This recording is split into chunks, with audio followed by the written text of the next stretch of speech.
வணக்கம் சார். வணக்கம் வந்தனா. ஓகே. நீங்கள் எங்கள் கூட பேச வந்ததில் எங்களுக்கு ரொம்ப ரொம்ப சந்தோஷம். உங்களோட ப்ராடக்ட்ஸ்லாம் நாங்கள் ட்ரை பண்ணியிருக்கோம். ரொம்ப ரொம்ப நல்லாயிருக்கு. உங்களோட இனிஷியேட்டிவ் எல்லாமே செம்மையாக இருக்குது. இப்போது நான் உங்ககிட்ட சில கொஸ்டின்ஸ் கேட்குறேன். ஸோ நீங்கள் சொல்கிற பதில் வந்து இங்கே நிறைய பேருக்கு ரொம்ப யூஸ்ஃபுல்லாக இருக்கும், எஸ்பெஷலி மாம்ஸ்.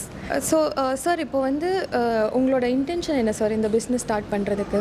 ஃபர்ஸ்ட் திங், ஏன் இந்த ஸ்டார்ட் அப் அப்படின்னு கேட்டிங்கன்னா, நான் வந்து பேசிக்கலி பாம் கிளைமர் கம்யூனிட்டி பேக்ரவுண்ட்லேருந்து வந்தேன். ஸோ ஆல்மோஸ்ட் ஒரு 15 இயர்ஸ் நானும் ஐடியில் ஒர்க் பண்ணிட்டேன். ஸோ எனக்கு ஏன் கம்யூனிட்டிக்கு நான் என்ன திரும்ப கொடுக்கணும் அப்படின்ற ஒரு கேள்வி என்னென்னா, பொதுவாக எனக்கு என் ஊர் ரொம்ப பிடிக்கும். எங்கள் அப்பா ஊரில் இருந்தால் அதிகமான ஒரு ரெவன்யூ இருக்காது, வருமானம் இருக்காது அப்படின்றனால ஒரு இன்ஜினியரிங் முடிச்சுட்டு எல்லா அப்பா அம்மாலையும் ஐடி ஜாப் அனுப்புனார். ஸோ நானும் வந்தேன். பட் எனக்குள்ள ஒரு தேடல், ஏன் இன்ஜினியரிங் முடிச்சுட்டு நம்ம வந்து வெளியே வந்தால் தான் ஒரு வருமானம் வருமா, பணம் ஏறுறவங்க அந்த ஊரில் பணம் ஏறுற ஒரு தொழிலில் இருந்து அவங்களுக்கான வருமானம் வரக்கூடாதா, ஏன் இதில் டெக்னாலஜி அடாப்ஷன் இப்போ அதிகமாக இல்லை அப்படின்ற நிறைய கேள்விகளுக்கான ஒரு பதில் தான் எனக்கு இந்த பாமரான்ற ஒரு பிராண்டாக நாங்கள் வந்து ஆரம்பிச்சது காரணம்.